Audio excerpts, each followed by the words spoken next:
Surprisingly, over 90% of viewers haven't subscribed yet. If you're enjoying the content, hit that subscribe button. It motivates us to keep creating and helps us never miss an upload. And you'll never miss a story again. The last time I saw my brother was the night before my wedding. We were standing on the balcony of the hotel suite, drinks in hand, city lights stretching below us like a map of promises. He laughed about something, probably a joke only he thought was funny, and clapped a hand on my shoulder. "You did it, man," he said. "You found the one." I believed him. I believed everything. Looking back, I wonder if he was already lying then, if he had already started whatever it was behind my back. If he looked me in the eye and told me I was lucky, knowing full well he was the one stealing that luck away. But in that moment, I didn't see betrayal coming.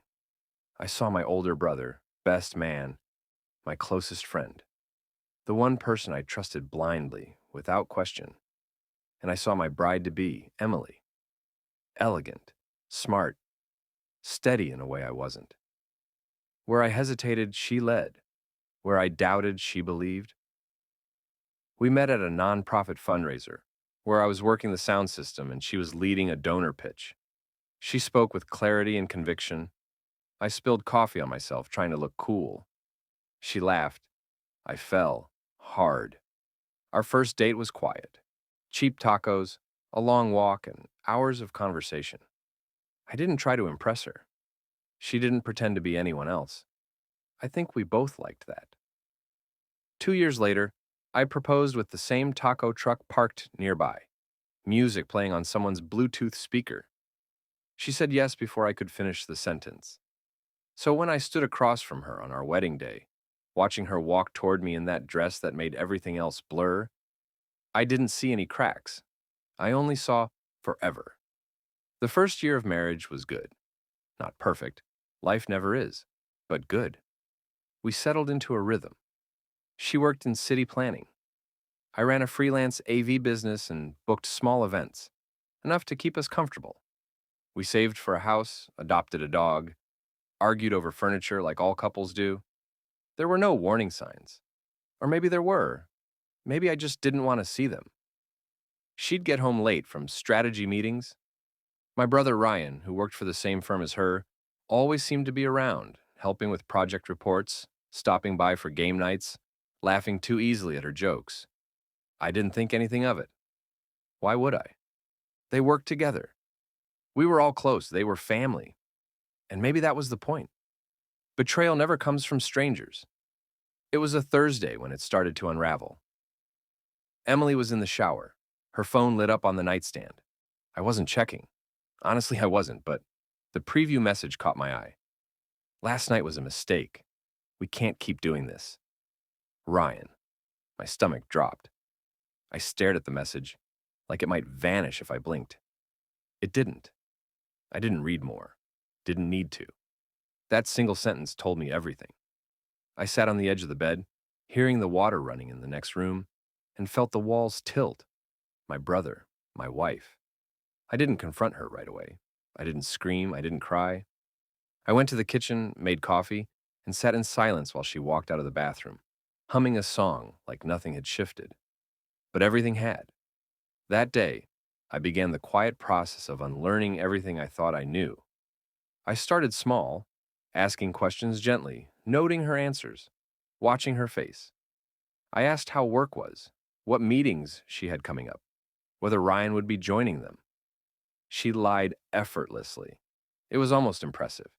He was always just a colleague, just helping with the presentation, just giving her a ride. I nodded, smiled, pretended. The hardest part wasn't the lie. It was realizing how easy it was for both of them to tell it.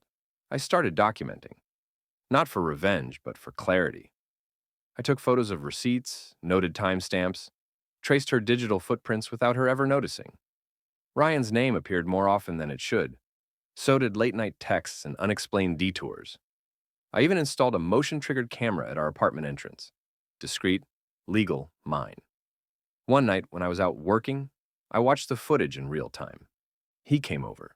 They didn't even wait. I watched her welcome him into our home like it was normal. Like I didn't exist.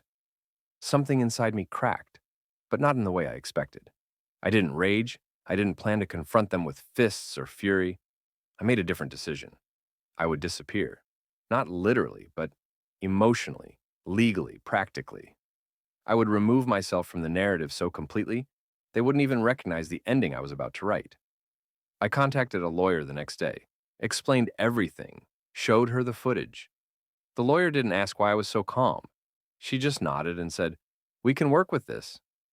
We began drafting everything: property division, accounts, quiet dissolution, without drama. But I had one condition. I wanted them to see it all unfold without warning, not to punish, but to teach them what silence really feels like. I waited 3 more weeks. In that time, I was present, attentive, loving even. I kissed Emily goodnight, brought her coffee in the morning, laughed at my brother's jokes when he came over. I even bought her tickets to a play she'd been wanting to see. And then on a Monday afternoon, I served the papers. To both of them. At work. Together. Their names on the envelope. My name in the header. 2 signatures required. 1 decision made. I didn't wait around to see their reactions. Instead, I drove to the cabin my grandfather left me upstate. Quiet, simple, untouched by betrayal. I turned off my phone, chopped wood, and listened to the wind. I stayed for 4 days. When I returned, the world had shifted. There were missed calls, emails, long messages filled with confusion, regret, and panic. I didn't answer. Not because I hated them, because I didn't owe them a single word. The morning I got back from the cabin, I stepped into the apartment like I was stepping into someone else's life. Everything was just as I left it. Our pictures still framed on the hallway walls, the mug Emily loved still drying in the dish rack, the faint scent of her perfume still clinging to the couch cushions. For a brief moment, it felt surreal, like I was the one who'd done something wrong by stepping away. But I wasn't the one who broke us. I just stopped pretending we weren't already broken.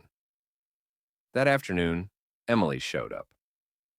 I didn't hear her at first. I was in the bedroom, folding laundry, when I heard the key in the door. She entered quietly, as if even she wasn't sure she still belonged. I turned around just as she stepped into the doorway. Her face was pale, her eyes swollen, like she hadn't slept in days. "You're back," she said. "I am." She looked like she had rehearsed a speech, but the words didn't come. "Why?" she finally asked. I looked at her for a long time before answering. "Why what?" "Why did you do it like that?" she said, her voice catching. "Why didn't you talk to me first?" I laughed quietly. Not mockingly, just bitterly tired of the hypocrisy. "Talk to you? You mean the way you and Ryan did behind my back?" Her expression crumbled, and she sat down on the edge of the couch, burying her face in her hands. "I didn't mean for it to happen," she whispered. "I know," I said. "Most people never do. But they still make the choice." She looked up, tears streaking down her cheeks. "It was a mistake. A horrible one. I was confused. You didn't think I'd find out." Silence. I kept asking myself what I did wrong, I continued. Was I boring? Too predictable? Too safe? I convinced myself I must have failed you somehow. That maybe if I had just been more exciting, more spontaneous, you wouldn't have looked elsewhere. She shook her head violently. "No, no. It wasn't you. It was me. I I got lost. I thought I was missing out on something. I thought Ryan was the better version of me." I finished for her. Her eyes widened, but she didn't deny it. I sat down across from her and took a deep breath. "You didn't just betray me," I said. "You made me feel invisible in my own life. I was building a future with you, and you were giving it away behind closed doors." "I didn't know how to stop," she said. "It was like I was in a fog. But I see it now. I see what I ruined. I wish you had seen it before you destroyed it." She reached out, placing a hand on my knee. I didn't flinch, but I didn't accept it either. "I know you probably hate me," she said. "I don't." She blinked, startled.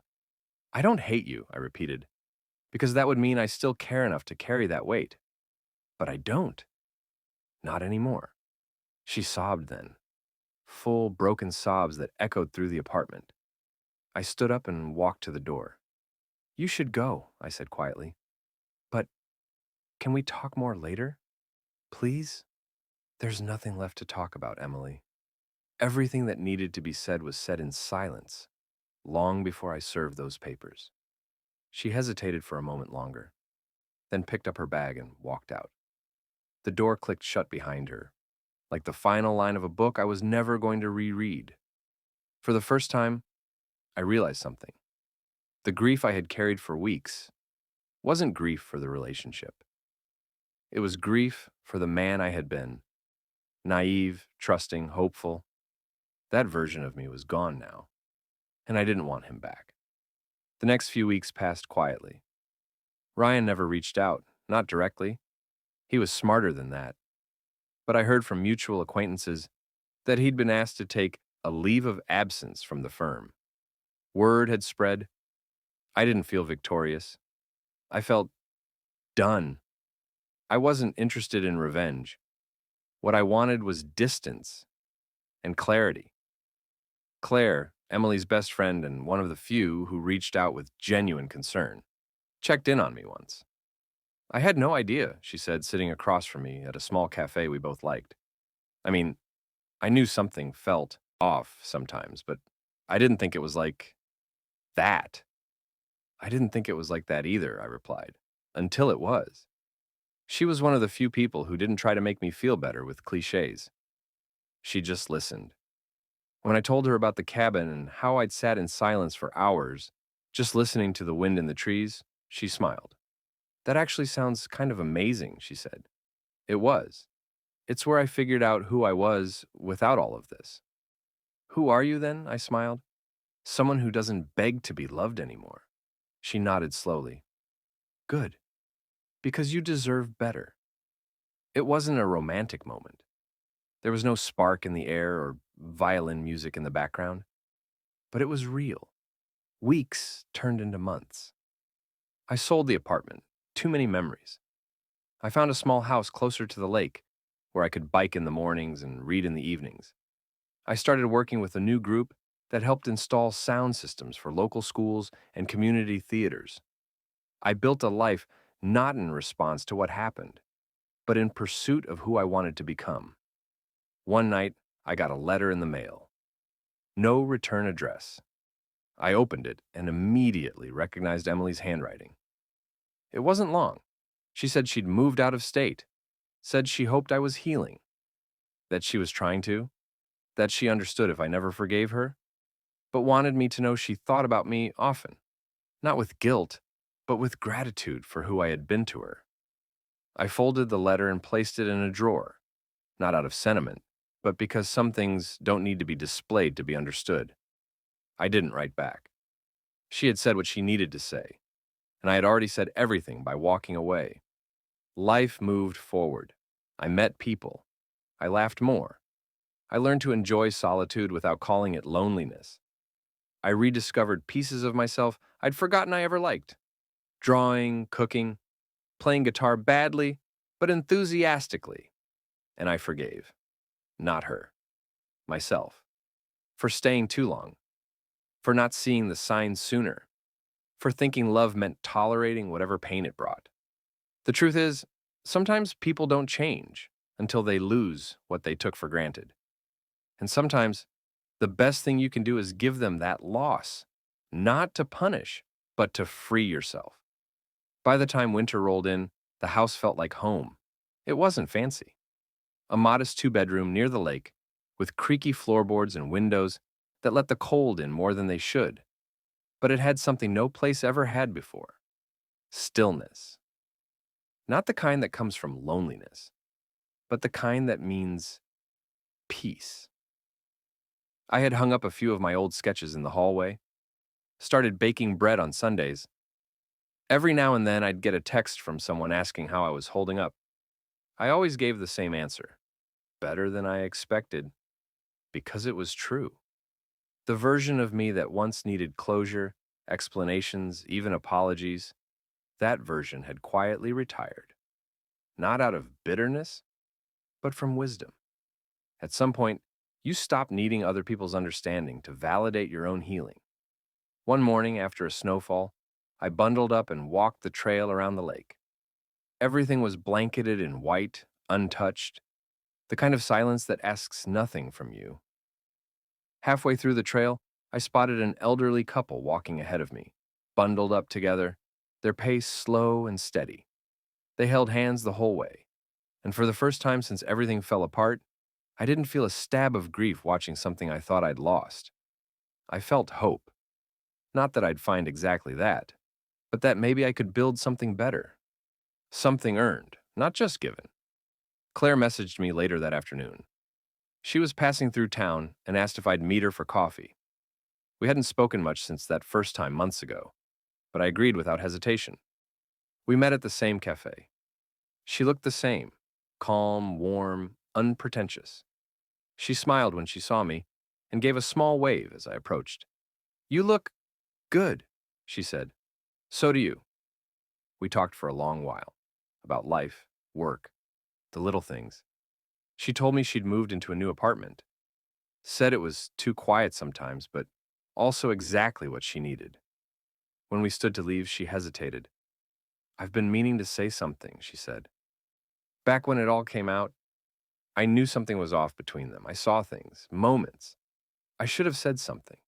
I shook my head. "You didn't owe me that." "I know," she said, "but I still wish I had." "I don't blame you. You weren't the one who lied to me." She looked at me then, not with pity, but something else. A kind of quiet respect. "I'm glad you're okay," she said. "So am I." We said goodbye, but this time something lingered. A thread left hanging, unspoken but not unwelcome. Over the next few weeks, we kept in touch. Slow, occasional texts. A shared article here, a funny meme there. No pressure, no games. Just two people with a past. Connection that didn't need to be anything more than honest. Eventually, we met again and again. It never felt like a rebound. If anything, it felt like a rebuilding. Not of what was lost, but of something new. Something born out of mutual understanding rather than convenience. She never pushed, never tried to fix me. She just showed up, consistently, honestly. And that, I realized, was the kind of love I hadn't known I needed. One evening, as we walked by the lake under a sky freckled with stars, she stopped and turned to me. "You've changed," she said. "I had to," she smiled. "You're stronger now. Quieter too," she laughed, in the best way. We stood there in silence, the kind that doesn't feel empty. And then she asked the question I'd quietly feared. "Do you still think about her?" I paused for a moment. "Sometimes," I said, "but not the way I used to, not with pain. It's more like remembering a book I once read. I know how it ends and I don't need to open it again." She nodded, her eyes soft. "That's fair. I'm not afraid of love," I told her. "I'm just more careful with who I give it to now." She reached for my hand. "Good," she said, "because some of us know how to hold it without letting go." That night, we didn't talk about the future. We didn't plan years ahead or rush into declarations. We just sat side by side, watching the moonlight touch the water. I realized something then. Forgiveness doesn't always mean letting someone back in. Sometimes it means releasing yourself from the weight of what they did, so you can finally breathe again. I had forgiven Emily, though I never told her. She didn't need to know. Forgiveness was mine to give, not hers to request. As for Ryan, I didn't hear from him again. I heard he moved cities, changed jobs, tried to start fresh. Maybe he did, maybe he didn't. It didn't matter. What mattered was that I no longer carried their choices like they were mine to hold. They had made their decisions, and I had made mine. To choose myself, to walk away without burning down the world behind me, to let my silence speak louder than any confrontation.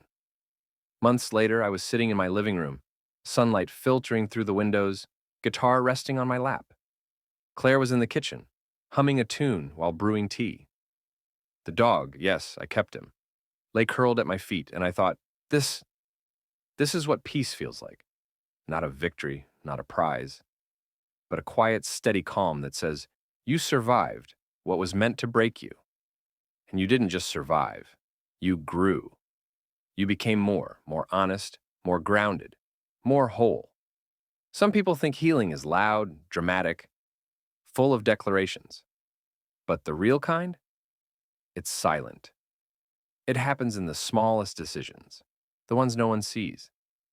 Choosing not to call, choosing to sleep alone rather than with someone who makes you feel lonelier, choosing to walk away not to punish, but to preserve what little of yourself remains, and choosing finally to stop waiting for the apology that may never come. I didn't win, but I didn't lose either. I left with my dignity, my peace, my soul intact. And that, in the quietest way possible, is everything.